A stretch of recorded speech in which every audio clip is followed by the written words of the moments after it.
Evet değerli izleyenler, TV 2020 ekranlarından herkese mutlu günler diliyorum bir kez daha. Tabi sabah saatlerinde yazılı basında yer alan haberleri sizlerle beraber paylaştık.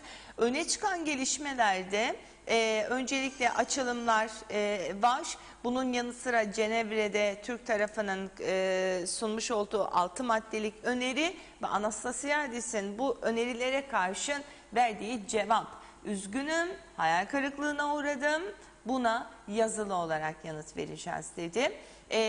Bugün Cenevre'deki görüşmeler son bulacak. Daha doğrusu 10'da bir görüşme, yerel saatle saat 10'da bir görüşme daha gerçekleştirecekler. Akşam saatlerinde ise yola çıkarak ülkeye dönmeleri bekleniyor heyetlerin. Ve tabii sonrasında da yine orada yaşananlar, detaylar vesaire, herhalde sanırım bir iki hafta daha bu konuyu konuşacağız gibi geliyor. Stüdyomuzda Cumhuriyetçi Türk Partisi Milletvekili Kutçuali var. Hoş geldin. Hoş bulduk. Günaydın. Günaydın. Tabii şimdi hem ülke içerisinde yaşanan sıkıntılar var. Cumhuriyet Meclisi bugün toplanır toplanamaz onu da soracağım. Ben sabah dedim toplanamazlar falan. 3 kişiyle ancak toplanıyorlardı falan diye ama sen farklı düşünüyorsun. Onu konuşacağız. Ama önce bir Cenevre'yi değerlendirelim istersen. Yani kısa da olsa. 6 maddeli Kıbrıs Türk tarafı bir öneri sundu. Kapsamına baktığımız zaman Kıbrıs sorununun egemenliğe ve tanınma politikasına dayandırıyor. Anastasiadis yazılı yanıt vereceğim dedi. Nasıl değerlendiriyorsun? Yani Anastasiadis hayal kırıklığı yaşamış. Sizde hayal kırıklığı yarattı mı? Yani sürpriz yok aslında. Aslında 6 maddelik bir öneri de yok ortada. 6 parçaya bölünmüş tek maddelik bir öneri var. Üstelik tek kelimeyle ifade edilecek bir öneri. Tanınma. Evet. Kuzey Kıbrıs Türk Cumhuriyeti tanınma talep ederek masaya oturdu Kıbrıs Türk tarafı veya Türk tarafı bir bütün olarak. Sayın Tatar'ın yaptığı açıklamalardan benim anladığım İngilizce konuşmak maksadıyla, müzakerelerin resmi dili İngilizce değil, İngilizce konuşmak maksadıyla gitmemiş Cenevre'ye. Cenevre'ye Türkçe konuşmak için gitmiş. Çünkü söylediklerinin sadece ve sadece Türkiye tarafından anlaşılmasını istiyor ve o çerçevede bir müzakere tekniği benimsedi. Eğer doğru ifade buysa ortada müzakere edilecek bir şey de olmaz. Çünkü Kıbrıs müzakerelerinin hangi zeminde, hangi amaçla ve hangi parametreler üzerinden, hangi değişkenler üzerinden gerçekleştirileceği bellidir. Dahası müzakereye taraf unsurların Birleşmiş Milletler Güvenlik Konseyi kararlarıyla bağlı olduğu da çok açıktır. Dolayısıyla o kararların hilafına görüşlerle masaya oturmuş olmak aslında masayı yakma amacıyla orada olmak demektir ve an itibariyle Türk tarafı hem Türkiye hem Kıbrıs Türk tarafı bunu deniyor. Masayı nasıl yakarız diye düşünüyorlar. Benim özetle söylemek istediğim şu ana kadar bizlere aktarılan bilgiler ışığında umuyorum ki bir müzakere tekniği şöyle hardliner dedikleri yani işte katı bir duruşla maksimalist bir başlangıç pozisyonuyla bir müzakere tekniğidir söz konusu olan da işleri rayından çıkaran hatta rayları havaya uçuran bir ısrar değildir. Ancak bize aktarılan bilgiler doğrultusunda devamı olmayacak bir süreç bugün itibariyle sonlanmış olacak eğer tutumda bir değişiklik olmazsa. Çünkü Güvenlik Konseyi kararlarının oluşmasında 5 daimi üye ülkenin pozisyonu son derece önemlidir. Ve Güvenlik Konseyi'ndeki daimi üyelere baktığınızda tamamı federasyonla alakalı somut, net bir pozisyon ortaya koyuyorlar. Dolayısıyla bu pozisyonlarını değiştirecek herhangi bir durum yaratmak mümkün değildir. Hele hele Cenevre'de hiç değildir. Dolayısıyla Sayın Tatar maalesef Kıbrıs sorununda felakete imza atacak ilk Kıbrıslı Türk lider olma özelliğini kazanmaya namzettir an itibariyle. Geçmişte rahmetlik Denktaş'la ilgili Mr. No denmekteydi. Ama rahmetlik Denktaş hiçbir zaman Kıbrıs sorununun kapsamı haricinde bir tutumla masaya oturmadı. Dahası federasyonun atası sayılmalıdır rahmetlik Denktaş. Çünkü 1975'te Kıbrıs Türk Federe Devleti ilan edildiğinde müzakerelerde Kıbrıs Cumhuriyeti'nin yeniden tesis edilmesi müzakere edilmekteydi, konuşulmaktaydı. Dolayısıyla Kıbrıs Cumhuriyeti'nin, yani üniter nitelikli Kıbrıs Cumhuriyeti'nin yeniden tesis edilmesi, anayasal düzeninin sağlanması, devletin tekrardan iki toplumlu karakterini kazanması amacıyla devam eden müzakereler bir yana, federasyonun artık Kıbrıs'ta mümkün olabilen bir çözüm formülü olduğu, tek çözüm formülü olduğu dönemin Kıbrıs Türk liderliği tarafından ortaya konmuştu. Ve Birleşmiş Milletler parametrelerinin federasyon çözümüne evrilmesi, Kıbrıs Türk Federe Devleti'nin ilan edilmesinden 2 yıl sonraya denk gelmektedir. 13 Şubat 1975 Federe Devlet ilanı, 12 Şubat 1977 ilk Doruk Anlaşması, Denktaş-Makaryos Anlaşması. Dolayısıyla bu 2 yıllık zamanda Kıbrıs Türk tarafı Birleşmiş Milletler'i 5 daimi Güvenlik Konseyi üyesini, Kıbrıslı Rumları ve garantörleri ikna ederek, Türkiye ve Yunanistan'ı ikna ederek federasyonun artık müzakere edilebilecek bir çözüm olduğunu ortaya çıkarmıştı. An itibariyle Kıbrıs Türk tarafının tezini bir Kıbrıs Türk lider Sayın Tatar gömme hazırlığı içerisindedir. Bunun anlamı Kıbrıs Türkler müzakere masasında yoktur.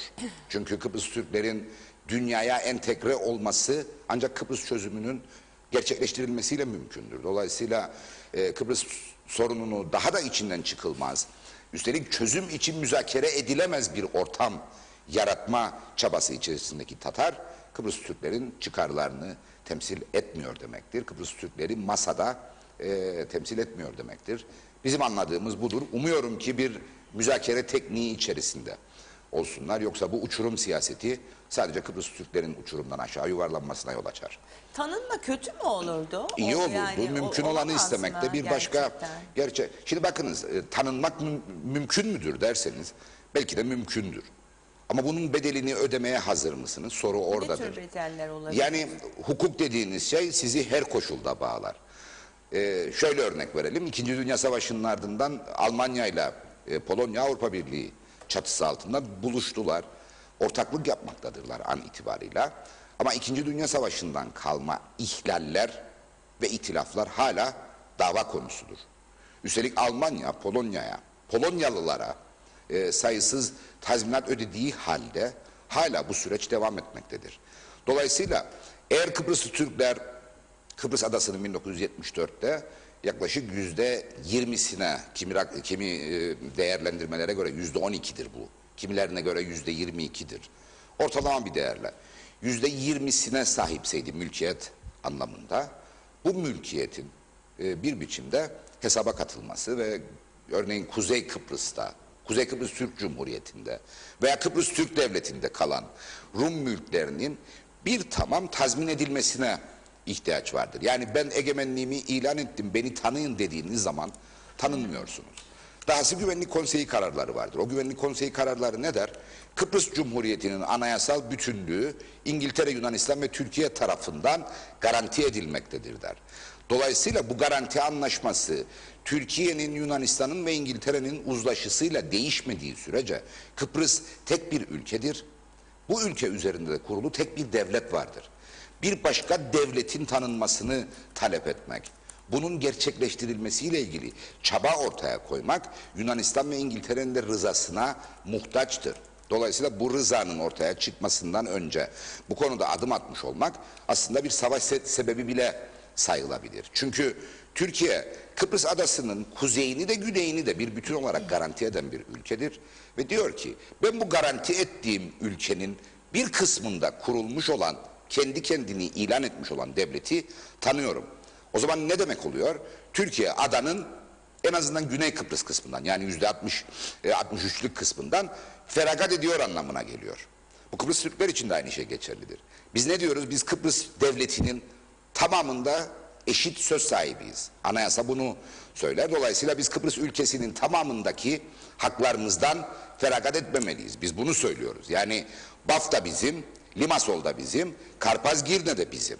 Halbuki şu anda Sayın Tatar'ın savunduğu fikirde Baf'tan vazgeçiyorsunuz, Larnaka'dan, Limassol'dan vazgeçiyorsunuz. Kıbrıs Rumların da işte Maunsa'dan, Karpaz'dan, Güzelyurt'tan vazgeçmesini istiyorsunuz. Ve bunun karşılığında hiçbir şey almıyor, hiçbir şey de vermiyorsunuz. Böyle bir anlaşma olamaz. Dolayısıyla Kıbrıs Türk Devleti'nin tanınması belki ideal olandır. Çünkü Kıbrıslı Rumlarla Kıbrıslı Türkler şu veya bu gerekçeyle geçmişte çatışmışlar. Birbirlerine karşı güvensizlikler geliştirmişler. Bunun çok haklı sebepleri vardır.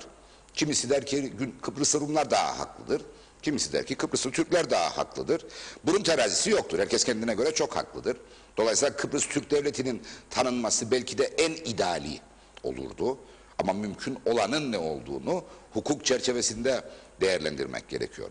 Kıbrıslı Rumların rıza göstermeyeceği hiçbir formül dünyanın destek vereceği bir formül olamaz. Aynen Kıbrıs Türklerin destek vermeyeceği herhangi bir formülün dünyanın destek vereceği bir formül olmaması gibi. Dolayısıyla ortaklık dediğiniz şey 1960 Anayasası'nın ki bir uzlaşı sonucu ortaya çıkmış bir anayasaydı. Bir anlaşması vardır bunun Kıbrıs Türkler ve Kıbrıs Rumların ortaya koyduğu. O anayasanın değişmesi yine bir anlaşmayı, yine bir uzlaşmayı gerektirir. Dolayısıyla Kıbrıs Türk Devleti'nin Kıbrıs Adası üzerinde ayrı bir kimlikle, ayrı bir egemenlikle tanınabilmesinin birinci adımı Kıbrıs Rumların buna rıza göstermesidir. Kıbrıs Rumların elinden çekip alamazsınız. Aynen onlar bizim elimizden çekip alamadıkları gibi. Bu kadar basit bir denklemdir aslında. Dündü sanıyorum bir haber okumuştum. İngiltere Kuzey Kıbrıs'ı tanımaya hazırlanıyor diye. Böyle bir şey mümkün müdür? Yani İngiltere'nin Avrupa Birliği'nden çıkışı, Kıbrıs Türk tarafıyla bir tanınma veya ciddi bir işbirliği veya ciddi bir işbirliğinden kastım doğrudan uçuşlardır aslında. Yani ticari anlamdan ziyade uçuşların aslında doğrudan olması sanırım ki en büyük ticari anlaşma olurdu. Yani, olabilir mi? Yani doğrudan uçuşun olabilmesi mümkündür. Ama doğrudan uçuş bir siyasi tanıma anlamına gelmez. Maalesef buralarda o kadar gerçeklerden uzak değerlendirmeler yapılıyor ki sanki Brexit'le birlikte İngiltere uluslararası hukuku da reddetti ve başka bir evrende, başka bir boyutta yoluna devam kararı aldı gibi. Hayır, İngiltere uluslararası hukukun içindedir.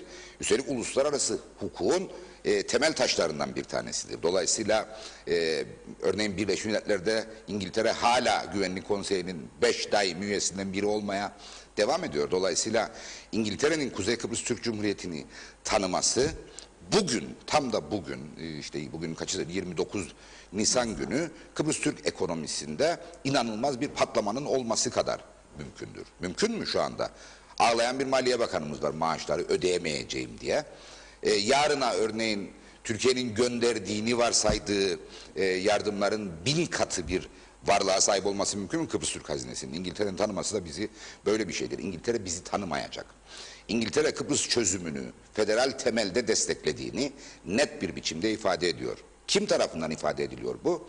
Cenevre'de bulunan masanın 5 ayağından biri olan Dominic Raab tarafından, İngiltere'yi temsilen orada bulunan bakan tarafından ifade ediliyor. Dolayısıyla işte bulvar gazetelerinde bu konuda çıkmış haberleri müthiş bir fırsat ifadesi gibi göstermek, yalan, bildiğiniz yalan, uydurma, bunu bir somut bir şeymiş gibi göstermeye çalışmak aslında kendi tezlerinizin ne kadar içi boş ve güvenilmez olduğunun saklanması amacıyla yapılacak bir halkla ilişkiler faaliyetidir ve maalesef başarısızlıkla sonuçlanır. Umut tacirliği olmuş. Peki, yani işte umut tacirliği kadar kötü bir şey yoktur. Çünkü birileri gerçekten buna inanır, inanmak istediği için inanır ve yaşadığı hayal kırıklığı Kıbrıs Türk halkı içerisindeki huzuru ortadan kaldırır, barışı tehdit eder. Dolayısıyla bunlara hiç tevessül etmemek lazım. Ama uçuşlar olabilir diyorsunuz. Uçuşlar olabilir tabii. Bu ticari bir meseledir. Bu ticari bir meseledir. Dolayısıyla uçuşların olabilmesini sağlayacak hukuki zemini yaratmak mümkündür. Bakınız özellikle 2004-2009 döneminde önce Sayın Talat'ın başbakan olduğu, sonra da Ferdi Sabit Soyer'in başbakan olduğu dönemde Sayın Talat'ın Cumhurbaşkanlığıyla birlikte bu konuda çok somut girişimler yapılmıştı. ICAO denen Dünya Sivil Havacılık Birliği nezdinde çok ciddi girişimler yapılmıştı. Bu konuda bir dava dahi dosyalanmıştı ve dönemin İngiltere Başbakanı'nın eşi de Kıbrıs Türk tarafının avukatı pozisyonundaydı ve o dönem Sayın Soyer'in özel kalem müdürü olmam hasebiyle yürütülen temasların bir kısmında da doğrudan görev almıştım. O girişimler neyle sonuçlandı? O girişimler aslında siyasetle sonuçlandı. Yani hukuki bir zemin olsa bile siyasetin bu hukuki zemine dair bir karar alıp almayacağı kendi inisiyatifine bağlıdır ve uluslararası ilişkiler dengesine bağlıdır. Dolayısıyla örneğin İngiltere'den Kıbrıs'ın kuzeyine doğrudan uçuş yapmak mümkün müdür? Evet, hukuki bağlamda böyle bir zemin vardır. Ama buna izin verip vermemek siyasi konjonktürün bir sonucu olur. An itibariyle Kıbrıs Türklerin herhangi bir pazarlık gücü yoktur. İşte ayrılıkçılığı savunan, ayrılmayı bir hak gibi göstermeye çalışan bir durumu vardır Kıbrıs Türklerin. Dostu da yoktur. Yani Türkiye'de müttefik gibi görülür Kıbrıslı Türklerle. Ama örneğin Türkiye, Kuzey Kıbrıs Türk Cumhuriyeti'ni tanımanın, bu egemenliği varsaymanın ve ona saygı göstermenin gereklerini tam anlamıyla yerine getirebiliyor mu? Getiremiyor. Getirmiyor, bırakınız, getirmiyor. Ama getiremiyor da. Yani Türkiye'nin uluslararası ilişkileri bağlamında tabi olduğu hukuk ekseninde Kıbrıs'ın kuzeyine bir devlet muamelesi yapması her zaman mümkün değildir. Hiç yapmıyor an itibarıyla, ama varsayınız ki şu anki savruk durum söz konusu değildir. Örneğin Türkiye'nin spor kulüpleri Kıbrıs'ın kuzeyinde, bırakınız resmi maçı, dostluk maçı dahi yapamıyor. Neden? Çünkü Türkiye'deki kulüpler dünyaya entegre olmuş kulüplerdir ve dünyanın kurallarıyla oynamak zorundadırlar.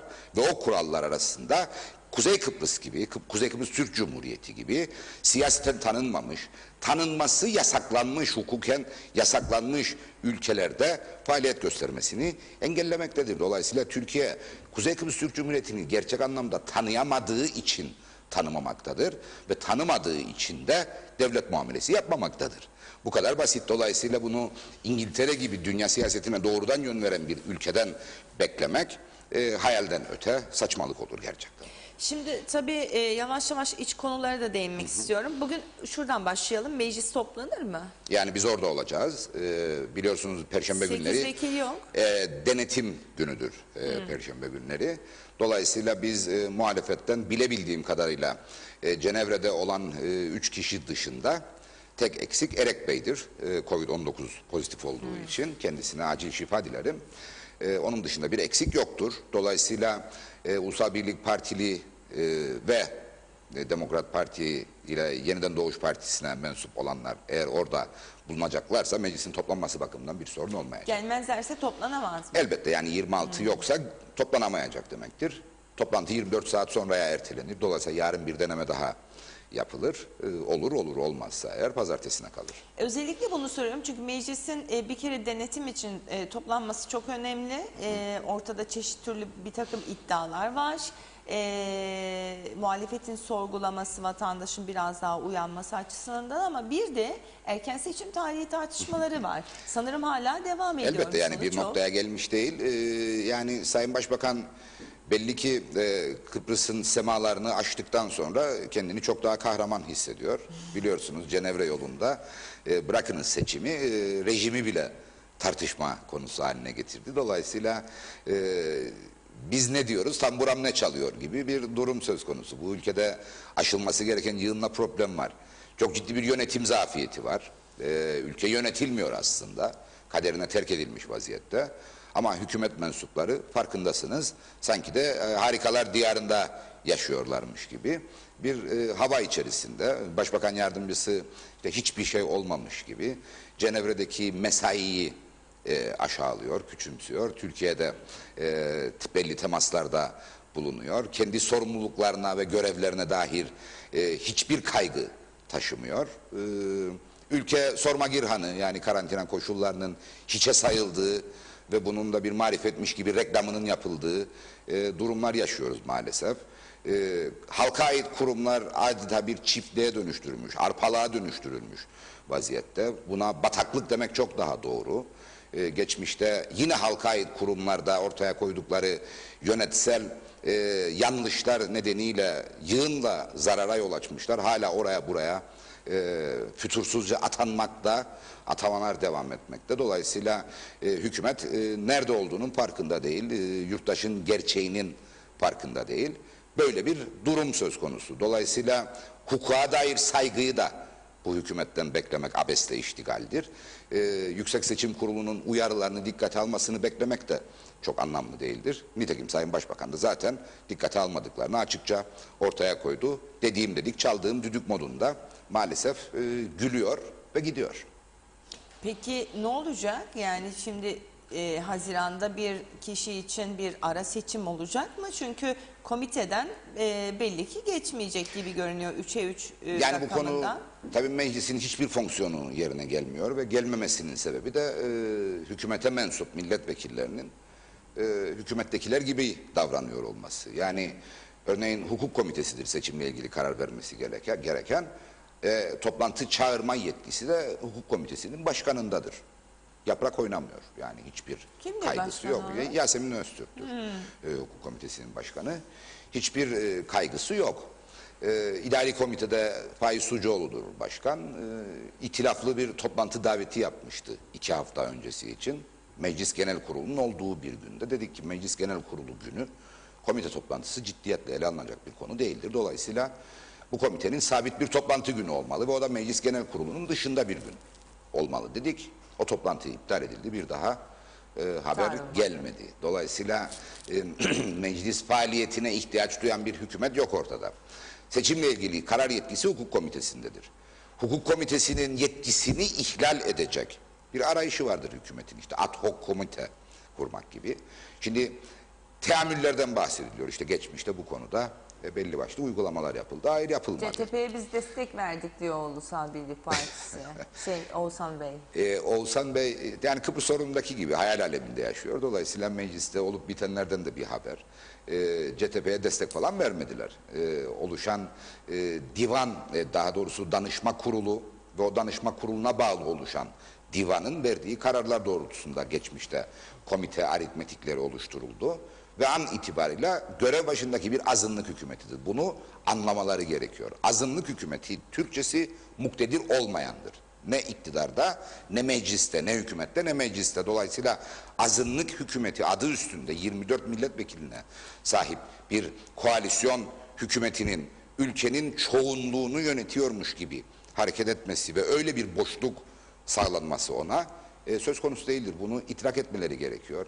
Partilerinden ayarttıkları 3 bağımsız, sözde bağımsız milletvekilini zaten kendinden saydıklarını Sayın Başbakan ifade etti. 27'ye dayalı bir hükümetiz dedi. Hayır, 27 oyla güven oyu almış bir azınlık hükümeti söz konusudur. Dolayısıyla yasa açıkça partilerinden istifa eden milletvekillerinin başka partiye geçemeyeceğini söylerken o bağımsızları kendilerindenmiş gibi görmek ve bunu da bir çoğunluk durumu gibi ifade etmek yine hukukla alay etmektir. Dolayısıyla tahminimce hukuk komitesinde bu konuda bir orta yol bulunması için biz yapıcı bir tavır içerisinde olacağız. Ama hükümetin ne yapacağını elbette yüzleştiğimiz zaman göreceğiz. Yapıcı derken kasıt nedir burada? Yani Kastımız hükümetin şudur. ortaya koyduğu teklifi kabul anlamında mı? Bu yapıcı değil, teslimiyetçi olur. Çünkü hükümetin ortaya koyduğu bir tarih var, evet, 3 Nisan 2022 diye. Ama bu hükümetin halka verdiği bir de söz vardır hükümet kurulurken, hükümet protokollerine. Ekim'de erken seçim diye yazmışlar. Onu soracaktım. Yani CTP güven oyunu Ekim'de erken seçim olacağı şartıyla mı vermişti? Biz güven oyu falan vermedik hükümete. Vermediniz. Biz bu hükümete hiçbir şekilde güven duymuyoruz. Çok da iyi ediyoruz. Yani kendi sözünü bile unutturmaya çalışan bir hükümet söz konusu. Ancak kendi taahhütleri sonuçta topluma yapılmıştır ve biz de bunu muteber bir evrak olarak kabul ederiz. Ve Ekim'de erken seçim diyen hükümetin herhangi somut bir gerekçe ortaya koymadan Ekim'de değil de Nisan'da seçim demesini de anlayışla karşılamayız. Dahası onların kendilerince ortaya koyacakları görüşler illaki bizim için muteber görüşler olmayacak. Çünkü az önce söyledim, bu ülkeyi yönetmiyorlar. Bu ülke kaderine terk edilmiş vaziyette. Sadece bu ülkeyi yönetmesi için oluşturulmuş makamları bu 3 partinin milletvekilleri doldurmuş vaziyette ve o makamların deyim yerindeyse avantajlarını devşirmeye uğraşıyorlar. Onun dışında bir şey yaptıkları yok. Herhangi bir toplumsal fayda üretmedikleri için de onlara bizim illaki tahammül gösterme zorunluluğumuz yok. Dolayısıyla biz Ağustos dedik. Onlar Nisan dedi. Ekim diye bir taahhütleri var ortada. Akıl der ki orta yolda buluşmak lazım. Ve 2021 yılı içinde bu seçimi yapmak lazım. Buna ikna olurlar. Olmazlarsa yaşanacakların sorumluluğunu da elbette üstlenmek zorundadırlar. Ne yaşanacak diye sorarsanız yaşayıp göreceğiz doğrusu. Ben de bilmiyorum şu anda. Ama bunlar hayırlı şeyler olmayacak. Yani bu toplum için herhangi bir fayda üretmeyecek. Bu toplumun kaybettiği değerleri azaltmayacak. Çünkü her gün için biz kaybetmeye devam ediyoruz. Ekonomiden kaybediyoruz. Toplumsal psikolojimizden kaybediyoruz. bireyler teker teker çok ciddi sıkıntılarla, ekonomik sıkıntılarla, ruhsal sıkıntılarla, psikolojik sıkıntılarla yüzleşiyor. Dolayısıyla eğitim kayıplarıdır, ekonomik kayıplardır, sağlık bakımından ihtiyaçlarımızın hala giderilemiyor oluşudur. Bu kayıplar devam edecek. Çünkü bu hükümet iş yapmak için değil, makam işgal etmek için orada durmaktadır an itibariyle. Şimdi ben Halkın Partisi'nden de ağırladığım konuklara soruyorum. Size de sormak istiyorum. Yani Ulusal Birlik Partili vekil veya bakanlarla program yaptığım zaman şunu dile getiriyorlar.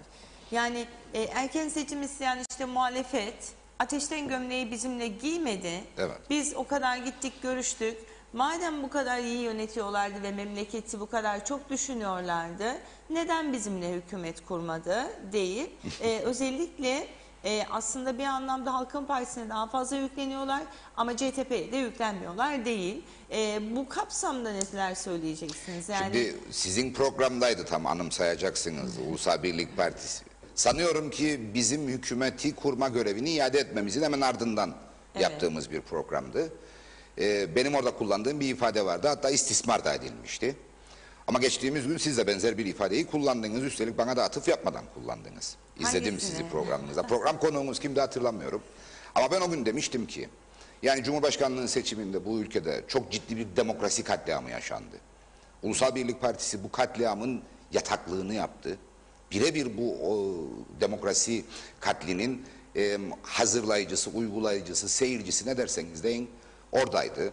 Dahası işte Halkın Partisi ile kurdukları hükümette yığınla toplumsal kaynağı israf ettiler.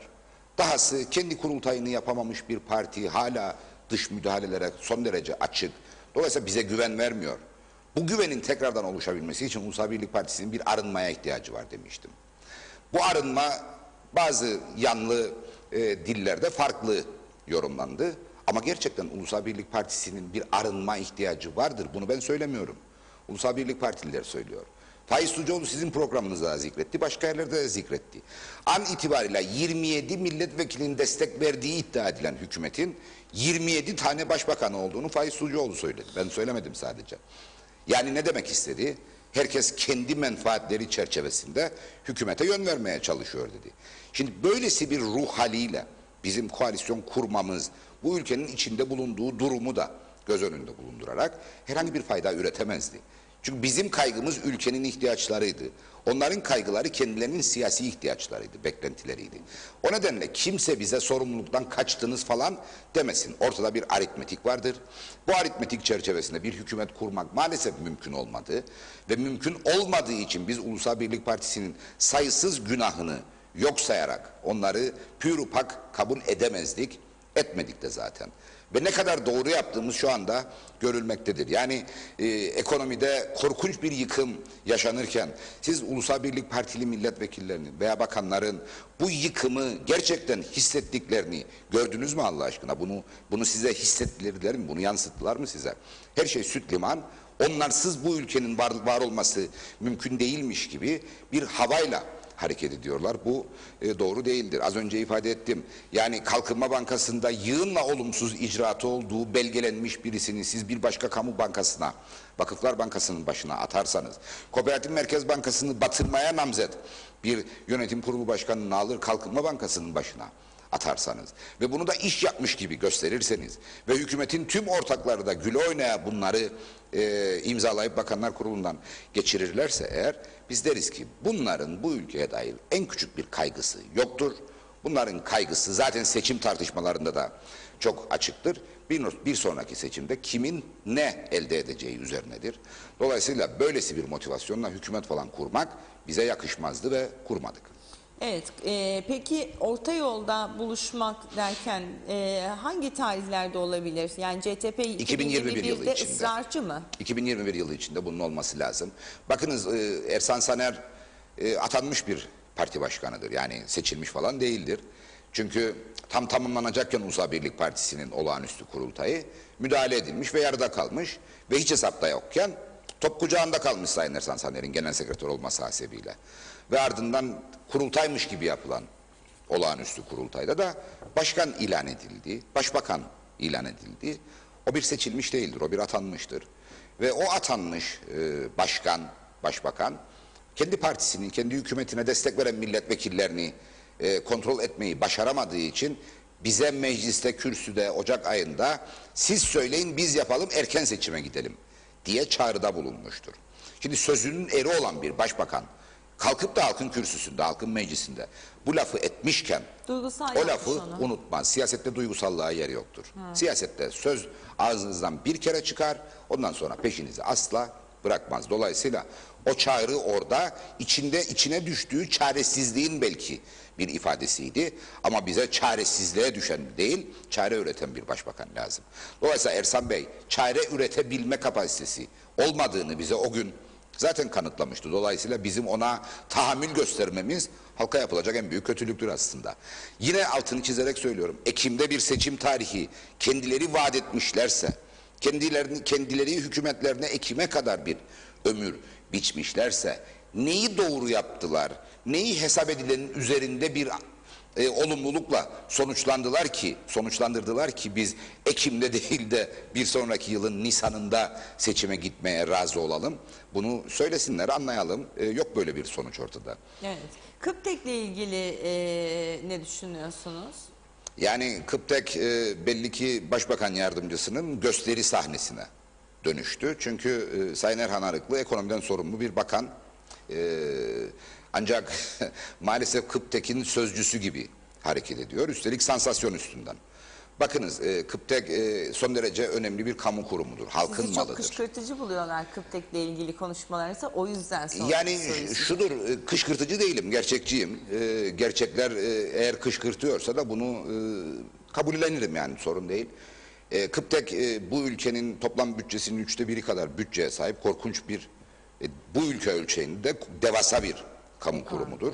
Ve evet, doğru ellerce, doğru biçimde yönetilmeli. Ve eğer Kıptek'te geçmişte oldu, bunu inkar etmiyorum, kamu kaynaklarını tüketen, israf eden, istismar eden bir yaklaşımla hareket edilmişse, ondan sorumlu makamların, örneğin enerjiden sorumlu makam olan Ekonomi Bakanlığı'nın harekete geçmesi, bu durumu tespit etmesi ve gereğini yapması, gereği de nedir? Soruşturma açarsınız. Soruşturma bağlamında eğer somut bulgularınız varsa, devletin mali denetim organı olan Sayıştay'ı orada göreve çağırırsınız. Sayıştay'ın bulgularını, ki vardır, başsavcılığın ve polisin araştırarak yargı huzuruna çıkarmasını sağlarsınız ve sürecin sonuçlanmasını hızlandıracak bir gayretle hareket edersiniz. Sayın Erhan Arıklı ne yapıyor? Sayın Erhan Arıklı Kıptek'e muhatap her kim varsa sadece aboneleri ayrı tutuyor. Yani sizi, beni ayrı tutuyor, biz elektrik kullanıcılarını. Onun dışında Kıptek'e tedarik yapanı da, Kıptek'te çalışanı da, Kıptek'te geçmişte yöneticilik yapanı da hiç ayırmadan, hiç yakışık olmayan ifadelerle suçluyor. Ben kendisinden sorarım. Eğer iddialarında samimiyse, hakkında Kıptek'teki pozisyonunu kötüye kullandığına dair somut tespitler ve bu tespitler doğrultusunda maruz kaldığı cezai yaptırımlar olan bir genel müdürle çalışmaya neye devam ediyor? Çok açık. Kıptek'teki pozisyonunu, geçmişte genel müdür olarak görev yaptığı Kıptek'te o pozisyonunu istismar etmiş. Yani kamu kaynağını kötüye kullanmış. Bu konuda somut tespitler yapılmış ve o tespitler doğrultusunda oluşan mükellefiyeti de yerine getirmiş. Yani geri ödeme yapmış bir genel müdür hala şu anda Kıptek'i yönetiyor. Niye buna tahammül gösteriyor? Eğer söylediklerine samimiyse, eğer şov yapmıyorsa, yapması gereken ilk şey geçmişte Kıptek'te kötü yönetim örneği sergileyen bir genel müdürü görevden almak olurdu. Yaptı mı? Yapmadı. Bir yakıt ihalesi söz konusu. 1001 dereden su geldi. Şu anda ne noktada olduğumuzu ben bilmiyorum. Birebir her gün takip etmiyorum Kıptek'i. Bu doğru. Partimizde Sayın Selahi Şahiner Lefke milletvekilimiz bu konuda çok daha yakından ve kesintisiz bir takip ortaya koyuyor ve bizleri de bilgilendiriyor. Ondan edindiğimiz bilgiler doğrultusunda yakıt ihalesinde yine beylik laflarla, yine geçmişte yapılan uygulamaları doğrudan hırsızlıkla itham ederek ortaya koyduğu yaklaşımlarla an itibariyle kamu kaynaklarını hem korkunç bir tehdit altına almış vaziyette, hem de ülkenin elektriksiz kalma ihtimalini maalesef ortaya çıkarmış vaziyette Sayın Arıklı. Dolayısıyla Kıptek iyi yönetilmiyor ve Kıptek'in iyi yönetilmesi için herhangi bir kaygı da duyulmuyor an itibarıyla. Ama Kıptek'in kötü yönetildiğine dair laf söyleyerek kendi propagandasını yapmak ve kendinden başka herkesi kirli göstermek için bir oyun oynanıyor aslında. Kıptek sendikasıyla, çalışanıyla, yöneticileriyle bir bütün olmak durumundadır. Elsen örneğin Kıptek'in kötülüğünü istemez. Çünkü Elsen üyelerinin ekmek teknesidir Kıptek aynı zamanda. Ama orada çalıştığı için hayatını orada çalışarak kazanan insanları, o kurumu tehlikeye atan, o kurumun gerek itibarını gerek faaliyetlerinin devamını olumsuz etkileyen unsur gibi göstermeye çalışmak hiç de vicdanlı bir tavır değildir. Ve maalesef Sayın Arıklı bunu da yapıyor. Neden bizim memlekette hiçbir şey sonuca ulaşmıyor? Yani, Yani- siz de az önce hani atıfta bulundunuz, savcılığa gider, Elbette, Sayıştay elbette. vesaire ama bu sonuca ulaşamama siyasilerin de bir anlamda argümanı olmuş oluyor. Yani Elbette, bunun maalesef, üzerinden siyaset maalesef. yapma devam ediyor. Maalesef yani çekip bir ikini sallandırsak saray önünde bak gör bakalım böyle oluyor mu? Şimdi bu çekip sallandırma neye dayalı olur? Eğer burası demokratik bir hukuk devleti ise yargı kararıyla olur.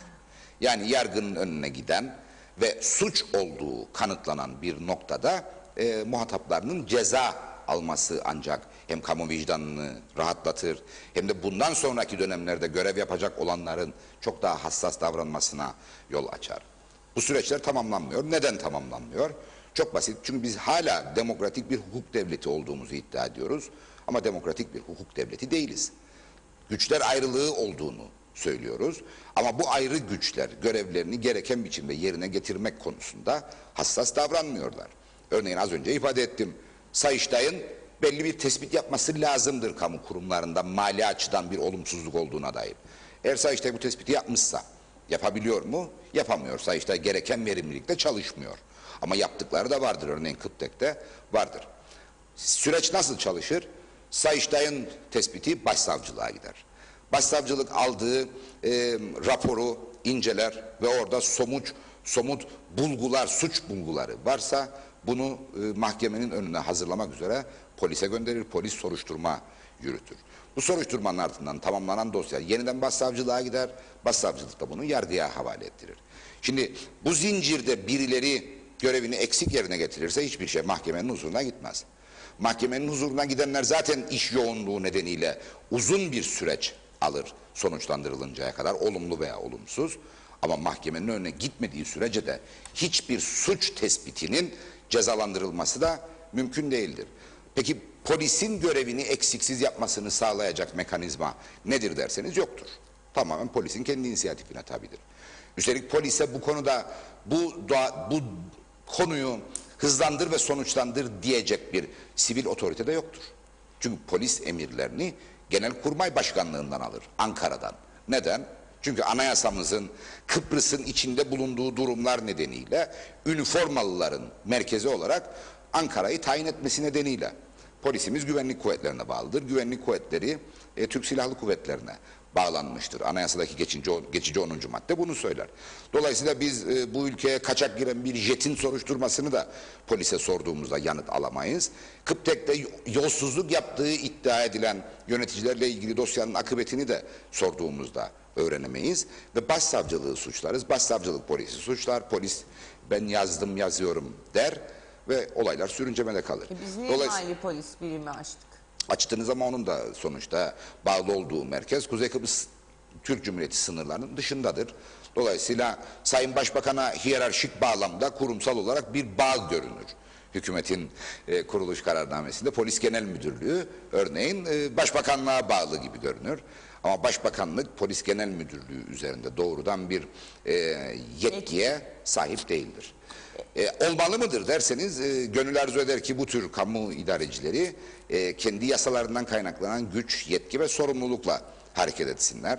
Yani kamu vicdanını son derece yaralayan bir konuda polisin hızlı hareket etmesini talimatla sağlamak mı gerekmelidir? Gerekmemelidir aslında. Ama maalesef polis genel müdürünün kim olacağına dair kararlar da siyasi otoritenin zaman zaman da subjektif bir biçimde aldığı kararlar olursa sonuç böyle olur maalesef. Yani belediyeler bile özerk bir yapıya sahipken böyle bir kurum yani polis ve benzeri kurumlarda niye Yani böyle şudur, bağımsız davranılamıyor? yani polisin bağımsız olması çok doğru değildir. Bir merkezi otoriteye bağlı olmalıdır.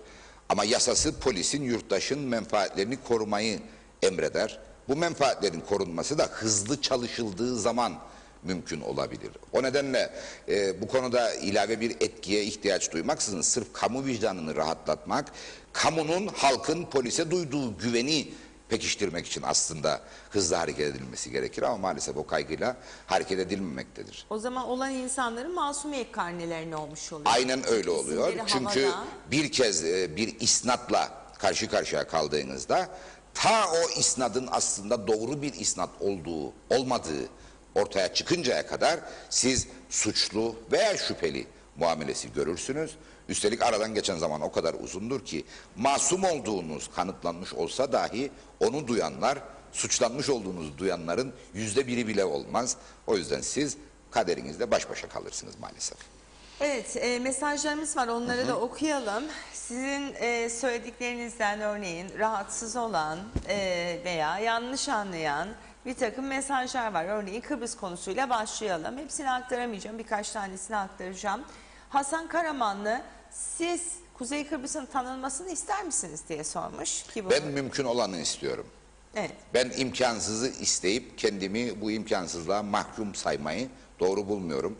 Kuzey Kıbrıs Türk Cumhuriyeti'nin tanınması Birleşmiş Milletler tarafından yasaklanmıştır. Ve Kuzey Kıbrıs Türk Cumhuriyeti'nin tanınması mümkün olmayacaktır. Bu gerçekle hareket etmek lazım. Dolayısıyla Kuzey Kıbrıs Türk Cumhuriyeti tanınacak diye Türkiye'nin bir parçası gibi hareket etmek, Türkiye'nin bir vilayeti gibi hareket etmek doğru değildir. Ve Kuzey Kıbrıs Türk Cumhuriyeti tanınacak diye çözümsüzlüğe mahkum kalmak da doğru değildir. Ben bunu söylüyorum. Evet, Ethem Durak sanırım bir şeyi yanlış anlamış. Çiğdem Hanım, sorar mısınız, devlete inanıyor mu Erkut Şahali demiş. Bu devletin seçilmiş bir bireyi ve mecliste bu devlet için Yani çalışan bu bir tür insan. saçma sorulara özellikle sosyal medya mecrasında maruz kalıyoruz. Ben bu devlet adına bakanlık maruz görevi üstlenmiş. kalıyorsunuz? Çünkü bu konuda maalesef beyniyle değil de sinirleriyle düşünen yığınla kardeşimiz vardır. Ön yargılı biraz belki. Yani biz bu devletin anayasasında anılan bir pozisyonundayız, milletvekiliyiz. Devlete inanmasak milletvekili olmayı da talep etmezdik. Ama devlete inanmak demek, bu devletin gerçek bir devlet olmasını istememek demek değildir. Kuzey Kıbrıs Türk Cumhuriyeti gerçek bir devlet olamamıştır maalesef. Sebebi de Kıbrıs sorununun devamıdır. Bunu karıştırmasınlar ve bu tür saçma soruları artık sormasınlar. Çünkü ben Kuzey Kıbrıs Türk Cumhuriyeti Anayasası'ndaki milletvekili yeminini etmiş bir milletvekiliyim, ona göre görevi ifade ederim. Ayla Eylül Okutan, günaydın, hayırlı sabahları, iyi yayınlar dilerim diyor. Erkut Bey'e selamlar. Salih Gündoğuş, günaydın Çiğdem Hanım, bir sorum olacak. Tüm halk adına bu ülkede yalnız siyaseti mi konuşuluyor? Halkın nasıl yaşadığını niye hiç kimse konuşmaz? Aslında siyaset konuşurken halkın nasıl yaşadığını ve içinde bulunduğu durumu ve nasıl çıkabileceğini de konuşuyoruz ama nedense siyasetçiler konuştuğunda sadece siyaset konuşuyor. Bu da Soru sahibi kimdir? soru sahibi Salih Gündoğuş. Salih Bey'e teşekkür ederim bu sorusu için. Bir kere içinde bulunduğumuz zamanlarda en yaygın hastalıklardan bir tanesi de genelleme yapmaktır.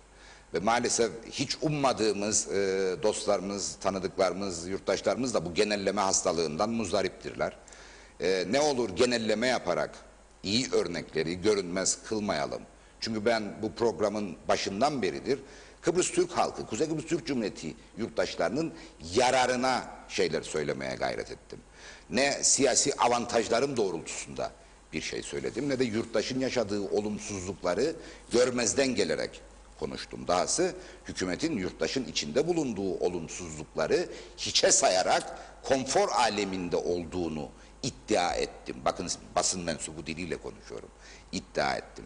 Bence hükümet yurttaşın yaşadığı zorluklardan habersiz gibi hareket ediyor ve sefa sürüyor şu anda. Ve bunun da yurttaşa çok daha büyük olumsuz etkileri olacağını söylüyorum. Dolayısıyla Salih Bey'in şahsında ne olur yurttaşlarımız iyi ile kötüyü ayırarak konuşsunlar. Genelleme yaptıkları sürece iyi örneklerin de hem görünmez olmasını hem de azalmasını sağlarlar maalesef. İzleyicimiz Hatice Hanım diyor ki bu ülke çok pahalı. Ticaret odası fonları kaldırın, ucuzlasın her şey dedi. Çiğdem Hanım sabah siz verdiniz bu haberi diyor. Doğrudur. Evet. Verdim. Erkut Bey bu konuda ne düşünür? Hiçbir denetimde olmadı. Erhan Bey bize mecliste eleştirirken denetim olacak, piyasayı ucuzlatacağım falan demişti. Hiçbir şey olmadı diyor. Yani Erhan Bey böyle konuşmayı sever. Sansasyon yaratarak kendini ifade etmeye çalışır. Olmayacağı belliydi. Devlet elinde değnekle tüm ithalatçıların peşinden koşup da fiyat belirleme şansına sahip değildir. Olması gereken şu, fonlar adil uygulandığı sürece yerel üretimin rekabet gücünü korumaya yardımcı olur. Ama bu hükümet örneğin şu anda fon enstrümanını bazı üreticilerin avantajlarını çoğaltmak için kullanıyor. Yani adil davranmıyor. Örneğin süt konusu. Bu ülkede ihtiyacımızın çok üzerinde bir süt üretimi vardır hayvancılık nedeniyle.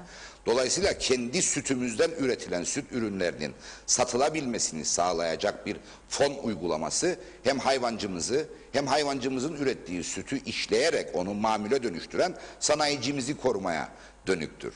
Ama onun dışındaki fonlar elbette yurttaşa külfet anlamına gelmektedir.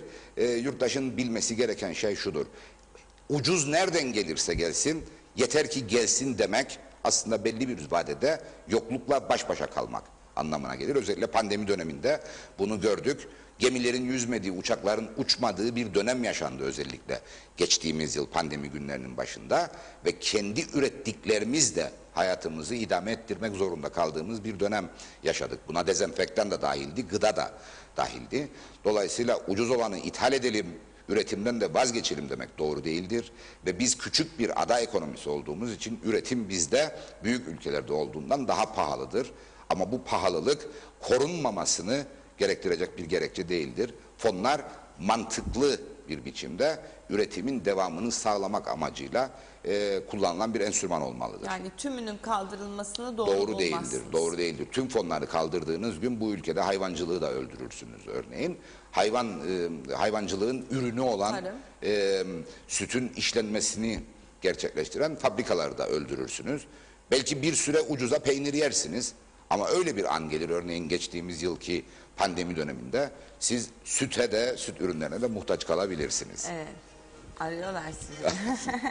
Özür dilerim. rica Bu ederim, ne meclis demek. toplantısıyla ilgili bir alarmdır. Onda grup toplantımız var o yüzden Bak. özür dilerim. Ajandam Nasıl çaldı. disiplinli, nasıl disiplinli. Hep öyledir gerçi. Tema Yavaş iyi yayınlar, günaydınlar Londra'dan. Köylüm Erkut Bey'e selamlar. Teşekkür ne ederim. köylüsüsün? Tema Bey Gazafanalıdır. Yani Ozan köylüdür. Benim anne tarafım Ozan köylü. Anne tarafı o zaman baba Evet. tarafı. Baba tarafı Limassol. Ben Limassol'da doğdum. Ha. Böyle şeydi. Girne Limassol karışımı yani. Girne Limassol kardeşim. Ama Mausa'da yaşıyorum. Limassol'lar. Arada Gölgeli'ye de gelir. İşte göçmenlik böyle bir şey. bir oraya. Ama Limassol'ların yemeği olur. Güzel yemek yapar. Evet yani Limassol Vakfı Katılıyor musunuz? elbette ama yani 2 yıldır pandemi koşulları nedeniyle tabii o da maalesef kesintiye uğradı. Böyle yeni sizin gibi yeni nesil, yeni jenerasyonla eski jenerasyonları bir araya gelip çok Elbette güzel iyi bir bir kaynak. kültür harmanlaması Elbette. oluyor Leymos'un aslında. Kültür Vakfı bu Öze anlamda çok dönmek. önemli bir misyonu yerine getiriyor. Çünkü Limassollular ağırlıklı olarak Güzelyurt ve Girne'ye yerleşmişler. Elbette yani Mausu'dakiler ikinci göçmenliği yaşadılar. Hem kuzeyden güneye, güneyden kuzeye hem de kendi bölgelilerinden daha uzağa yerleşmiş vaziyette. Ama Limassol Kültür Vakfı bu bağlamda hem Limassol kültürünü hem de Limassolluların birlikteliğini sağlamak bağlamında önemli bir misyonu yerine getiriyor. Sus be söyleme öyle. Baflılar oynanmayacak. Hayır hiç o konuda bir kaygım şeyler yoktur. Çünkü Baflıların da aynı zamanda Baf Kültür Derneği vardır, Baf Türk Birliği vardır. Onlar da gerçekten örgütlenmiş yurttaşlardırlar. Dolayısıyla göçmenlik zor zanaat. O yüzden bize bir çözüm lazım ki o geçmişe özlem artık son bulsun ve hem doğduğu toprağı hem doyduğu toprağı yaşayabilecek cesareti ve morali kendinde bulsun. O yüzden biz Sayın Tatar'ı çok yakından takip ediyoruz ve o yüzden biz Sayın Tatar'ın imkansızı istemekle aslında mümkün olanı da öldürdüğünü söylüyoruz. Maalesef şu anda yaşattığı budur bize. Ama Tatar'ın o son pozu böyle yaptı girerken. Ben onun Tatar olduğunu anlamadım ha. Sonra anladım. Yani Ersin Bey an itibariyle maalesef bildiğimiz Ersin Bey değil. Yani olması gerektiğini düşündüğü Ersin Bey gibi hareket ediyor. Yoksa bildiğimiz Ersin Bey pragmatiktir ve bu bağlamda çok daha yaratıcı olabilirdi. Ama maalesef Cumhurbaşkanı seçilmesini sağlayan koşullar ne gerektiriyorsa onu yapıyor ve bu da bizi son derece üzüyor. Peki. Görüşmek üzere Ben diyelim. çok teşekkür ederim. Alarm çaldı, meclise bir gitsin bakalım. Efendim yarın yeni bir günde beraber olacağız. Az önce çok fazla Erhan Bey'den bahsettik. Bir takım iddialar attı ortaya Erkut Bey. Bunları kısa kısa belki keserim bilmiyorum. Kesmesem de aklımda zaten sorarım. Yarınki stüdyo konuğumu sanırım tahmin ettiniz. Görüşmek temennisiyle. Dinleyeceğim sizi o zaman.